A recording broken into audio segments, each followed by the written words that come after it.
Supreme court of Pakistan کے اگلے chief justice Ijaz ul Ahsan کا اچانک استعفیٰ دینا بہت سے سوالات کو جنم دیتا ہے، کیونکہ کوئی بھی جج کبھی بھی چیف جسٹس بننے سے 10 ماہ پہلے مستعفی نہیں ہوتا۔ مبصرین کے مطابق جسٹس اعجاز الاحسن نواز شریف کو سزا دلوانے کے مرکزی کردار تھے۔ ان پر الزام ہے کہ انہوں نے متنازع فیصلے کیے اور مالی مفاد حاصل کیے۔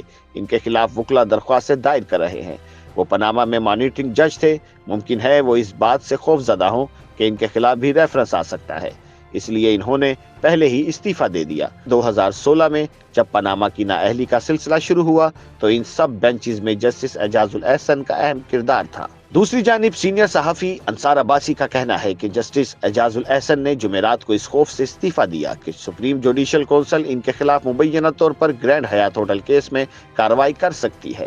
تو مختلف ذرائع نے دعویٰ کیا ہے کہ جسٹس اعجاز الاحسن کے گرینڈ حیات ہوٹل کیس میں متنازع کردار کی وجہ سے انہوں نے غیر متوقع طور پر استعفیٰ دیا۔ انصار عباسی کی ایک رپورٹ کے مطابق ایک ذریعے نے دعویٰ کیا کہ سپریم جوڈیشل کونسل جسٹس اعجاز کے خلاف بھی کارروائی کرنے جا رہی تھی، لیکن متعلقہ حلقوں سے اس بات کی تصدیق نہیں ہو پائی۔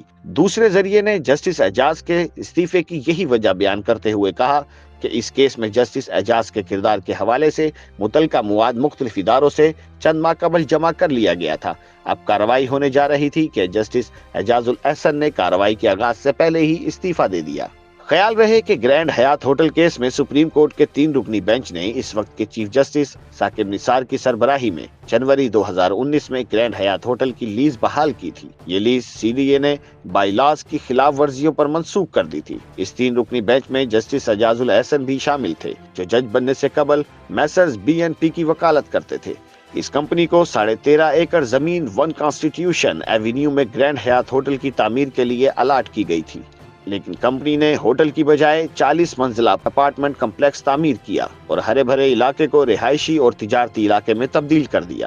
یہ اپارٹمنٹس بااثر یعنی ہائی پروفائل شخصیات کو فروخت کیے گئے۔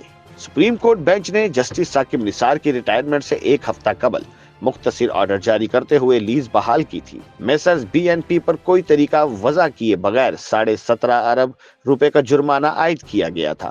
اس پر CDA کے وکیل نے بینچ میں جسٹس اعجاز کی شمولیت پر اعتراض اٹھایا تھا اور میسرز BNP کے وکیل کی حیثیت سے ان کے کمپنی کے ساتھ سابق تعلق کی نشاندہی بھی کی تھی۔ چیف جسٹس ثاقب نثار نے بینچ کے سربراہ کی حیثیت سے اس اعتراض کو مسترد کر دیا اور کہا کہ جسٹس اعجاز کے میسرز BNP کے ساتھ پرانے تعلق کا اس کیس پر کوئی اثر نہیں پڑتا۔ اس وقت دی نیوز میں شائع ہونے والی رپورٹ کے مطابق میسرز BNP کا قیام 2005 میں گرینڈ حیات ہوٹل کی تعمیر کے لیے زمین کی نیلامی سے بہت کم وقت قبل ہی عمل میں آیا تھا۔ قبل ازیں اس کمپنی کے 3 پارٹنرز تھے جن میں جھگڑا ہو گیا تھا اور اس کے بعد یہ کمپنی ایک ہی مالک کی ملکیت میں آ گئی۔ مبینہ طور پر کمپنی نے 1 ارب روپے کی ادائیگی کی تھی، وہ بھی 2012 میں کی گئی تھی۔ اس ادائیگی کو کئی مرتبہ ری شیڈول کیا گیا اور اس کے بعد 2016 میں لیز منسوخ کر دی گئی۔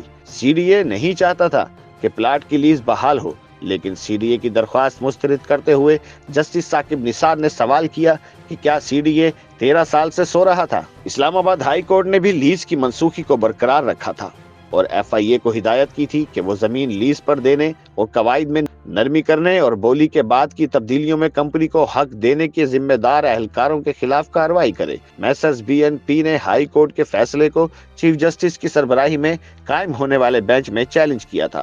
اس بینچ میں جسٹس اعجاز الاحسن بھی شامل تھے۔ دوسری جانب بعض تجزیہ کاروں کے مطابق 2 ججوں کے استعفے کے بعد ملک میں جوڈیشل ایمرجنسی کی صورتحال نظر آ رہی ہے۔ عدلیہ میں پچھلے 2 سال سے پولرائزیشن نظر آ رہی تھی، جس کے اثرات آنا شروع ہو گئے ہیں۔ جسٹس مظاہر علی نقوی پر استعفے کے لیے دباؤ نظر آ رہا تھا۔ جسٹس اعجاز الاحسن کے اچانک استعفے سے نظر آ رہا ہے کہ کچھ چیزیں صحیح نہیں ہیں۔ سپریم کورٹ کے 2 ججوں کے استعفوں کے محرکات عوام کے لیے جاننا بہت ضروری ہے۔ سپریم کورٹ خود کو پولرائزیشن سے نکالے اور سیاسی معاملات کے لیے آئینی عدالت بنائی جائے۔ YouTube پر گوگلی نیوز دیکھنے کے لیے youtube.com کی سرچ بار میں گوگلی نیوز TV ٹائپ کریں۔ گوگلی نیوز کے پیج پر سرخ رنگ کے سبسکرپشن والے بٹن پر کلک کرنا نہ بھولیے۔ YouTube پیج پر اپلوڈ ہونے والی ویڈیوز سے باخبر رہنے کے لیے بیل آئیکن پر کلک کیجیے۔ آپ کو ہر نئی ویڈیو کے بارے میں نوٹیفیکیشن موصول ہو جائے گا۔